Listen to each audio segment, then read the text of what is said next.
अब क्या सीखेंगे अपन, लैंप जो होते हैं उनको समांतर क्रम में जोड़ेंगे तो क्या कंसेप्ट है उसका, किस तरह से जोड़ेंगे, क्या फायदे हैं क्या नुकसान है, ठीक है, वो अपन देखेंगे। पहले अपन इसका थ्योरेटिकली भी देखेंगे कि मैंने क्या कर रखा है, 3 लैंप ले रखे हैं। कितने लैंप ले रखे हैं, L1 L2 L3, तीनों लैंपों को क्या कर रखा है मैंने, समांतर क्रम में जोड़ रखा, पैरेलल में जोड़ रखा है। देखो इसको सर्किट को समझे तो क्या होगा, इसमें धारा जो होती है ऐसे आ रही है और तीनों ब्रांच में क्या है डिवाइड हो रही है। मीन्स समांतर क्रम में क्या होता है, धारा जो होती है वो अलग अलग होती है और वोल्टेज जो होता है क्या होता है, समान होता है। धारा क्या होगी, असमान, और वोल्टेज क्या होगा, समान होगा।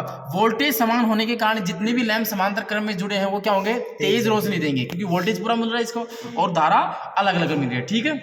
उसके बाद देखें कि अपने ये समांतर कनेक्शन कहाँ यूज होते हैं, अपने घरों में जो हाउस वायरिंग होती है वहां पर क्या होता है, समांतर क्रम होते हैं। क्या फायदा है, मान लो ये लैंप खराब हो गया, यहाँ से इसका ब्रेक हो गया, तो बाकी जो दो लैंप हैं वो रोशनी देते रहेंगे, बाकी के जो कमरों की जो रोशनी है वो जाती रहेगी।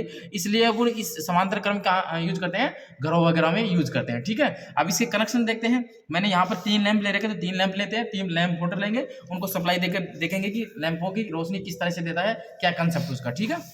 देखो मैंने क्या कर रखा है, 3 लैंप होल्डर ले रखे हैं, 3 लैंप होल्डर ले रखे हैं मैंने। तीनों लैंप होल्डर पकड़ो, इसको ऐसे पकड़ो नीचे से, एक ही हो गया, आप इधर से पकड़ो, इसको पकड़ो होल्डर को।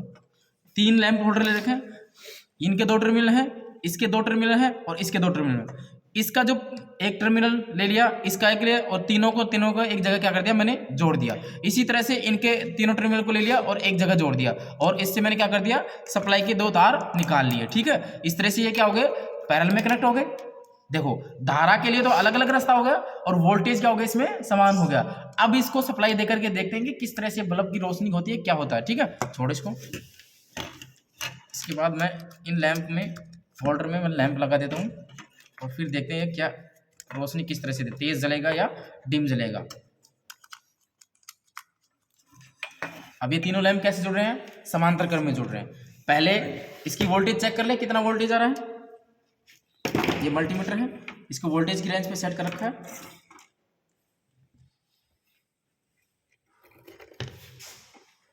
कितना वोल्टेज दिखा रहा है, 240, 242, 241 के समथिंग था, 240 के आसपास वोल्टेज दिखा रहा है। अब 240 वोल्टेज इनको देंगे तो प्रत्येक जो लैंप होता है उसमें 240 वोल्टेज आएगा, डिवाइड नहीं होगा, ठीक है। इसीलिए ये तेज रोशनी देंगे। देखो चेक करते हैं, तीनों लैंप कैसे चल रहे हैं, तेज रोशनी दे रहे हैं। इसके अलावा श्रेणी क्रम में क्या हो रहा था, तीनों लैंप डिम जल रहे थे, क्योंकि वोल्टेज डिवाइड हो रहा था। यहाँ पर वोल्टेज डिवाइड नहीं हो रहा, जितना वोल्टेज यहाँ से आ रहा है ना, 230 वोल्टेज, 240 वोल्टेज जितना भी आएगा वो इसमें भी जाएगा, समान वोल्टेज। 240 वोल्टेज इसमें है, 240 इसमें है, 240 इसमें है, ठीक है। अब मैं यहाँ चेक करता हूँ कितना वोल्टेज आ रहा है, इसको मैं इधर कर लेता हूँ, यानी कि सप्लाई का है। देखो इसको देखना, वोल्टेज को देखना, कितना वोल्टेज है बताओ मेरे को, कितना वोल्टेज आ रहा है, 230, 231 वोल्टेज आ रहा है। वोल्टेज फ्लैक्चुएशन में भी होता रहा है, पहले वहां पर 240 है, यहाँ पर 230 दिखा रहा है, वो फ्लैक्चुएशन होता रहता है, ठीक है। अब देखो इस लैंप का क्रॉस वोल्टेज कितना दिखाना चाहिए, जितना यहाँ दिखा रहा है, कितना दिखा रहा है, 230 के समथिंग दिखा रहा है। अब इस लैंप के, इसको पकड़ो आप, इसी को पकड़ लो पर्टिकुलर आप, ये समांतर में है, इसको मैं अलग अलग कर देता हूँ। अब देखो इसके क्रॉस वोल्टेज चेक करते हैं अपन, समान वोल्टेज दिखाना चाहिए। ये देखो कितना वोल्टेज दिखा रहा है, देखो आप बताओ, 230 के समथिंग ही दिखा रहा है, वही तो फ्लैक्चुएशन। अब दूसरे लैंप की वोल्टेज चेक करते, इस वाले की, बीच वाले की, इसमें भी इतना ही दिखाना चाहिए। देखो आप रीडिंग देखिएगा मल्टीमीटर की, कितना, उतना ही दिखा रहा है। तीसरे की भी देख लो, इससे क्या पता चल रहा है कि समांतर के जो कनेक्शन होते हैं उसमें क्या होता है, वोल्टेज क्या होता है, समान होता है, और धारा क्या होती है, अलग अलग। धारा का कंसेप्ट समझने के लिए देखो, धारा अलग अलग होने के कारण ही क्या होगा, इसको टच मत करो, समांतर क्रम में शॉर्ट सर्किट हो सकता है, ठीक है। टच हो रहा था।